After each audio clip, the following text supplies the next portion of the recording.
one and the best. Ibaze ko ikipe ya Arsenal igiye gusoza sezi idahawe ikarita itukura. Ubwo bivuze ko ikipe ya Arsenal nta mukinnyi n'umwe wakoze ikosa rituma ahabwa ikarita itukura. Ikindi wamenya nuko ikipe ya Arsenal igiye kurangiza sezi idateye penalty.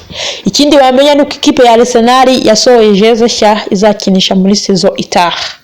Arsenal kandi niyo urutonde rwa championnat muri Premier League mu gihugu cy'Ubwongereza, aho iyoboye n'amanota 82 aho isigaje umukino umwe gusa kugira ngo itware championnat y'igihugu cy'Ubwongereza.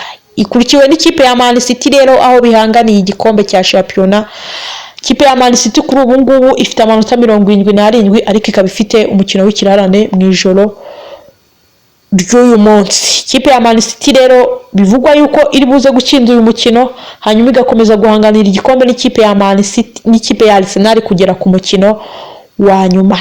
Ikipe ya Arsenal rero ikomeje kwitwara neza kandi ifite amahirwe menshi yo kuzatwara iki gikombe cya Premier League nyuma y'imyaka 22 yose ikipe ya Arsenal idakora ku gikombe. Bivuze yuko rero ikipe ya Arsenal inyotewe iki gikombe nyuma y'imyaka yose, bivuze ko itagomba gukora ikosa na rimwe kugira ngo ikipe ya Arsenal itware igikombe cya Premier League nyuma y'imyaka yose idatwara igikombe cya Premier League. Ikindi wamenya nuko ikipe ya Man City yangana igikombe n'ikipe ya Arsenal, umutoza wa Pep Guardiola agiye kwivamo muri sezo igiye kurangira agasimbugwa n'uwo bita Enzo Maresca.